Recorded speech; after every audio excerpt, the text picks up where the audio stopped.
Boisson la plus bue au monde, le thé, qu'il soit noir ou vert, est également un délice à découvrir en cuisine. Thé noir, thé vert, thé parfumé, lequel préférez-vous, que ce soit pour boire tout au long de la journée ou pour cuisiner? Retrouvez nos recettes à base de thé. L'origine du thé bourgeon et feuilles du Camellia sinensis, arbre de la famille des camélias. Le thé est la boisson la plus bue au monde, après l'eau.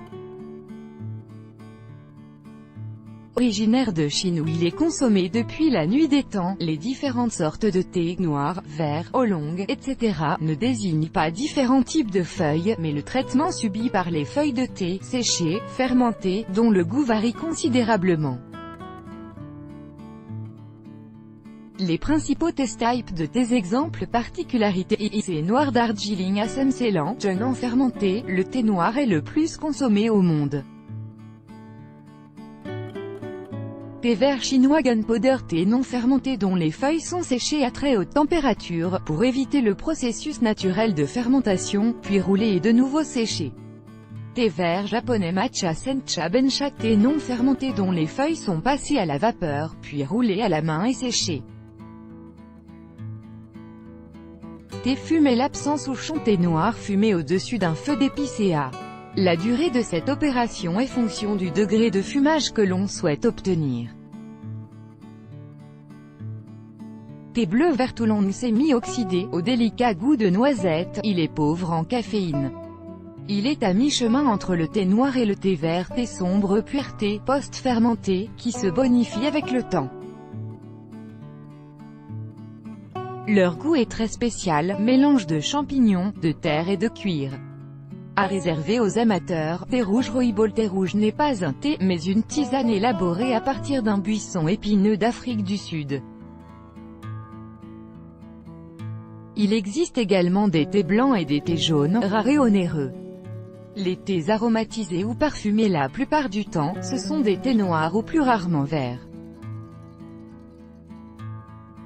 Ils peuvent être aromatisés naturellement, à l'aide de fleurs, thé au jasmin, d'écorce d'agrumes et d'huile essentielle, Earl Grey à la bergamote, thé russe aux agrumes, de feuilles, thé à la menthe, mais on trouve de plus en plus de thé aux arômes artificiels, caramel, fruits rouges. Le thé en boissonnant compte en général une cuillère à café de thé par personne plus une pour la théière.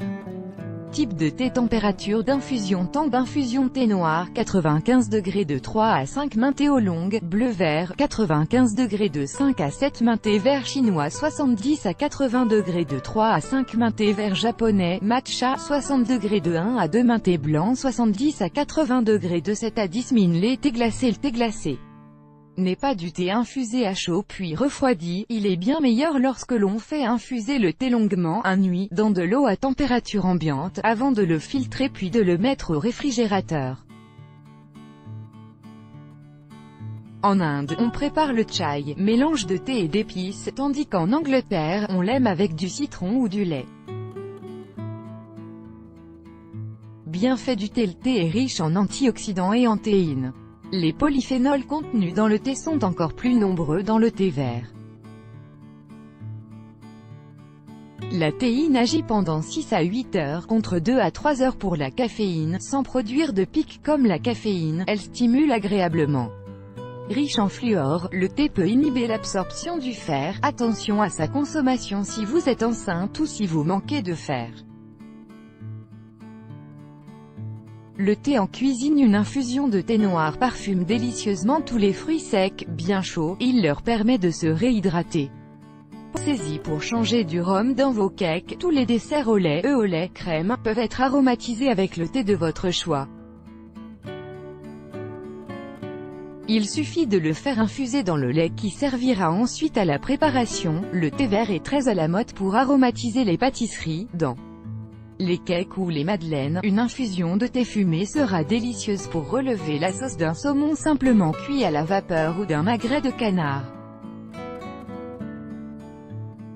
À boire ou à cuisiner, retrouvez toutes nos recettes au thé plus grand que et découvrez le Bubble Tea.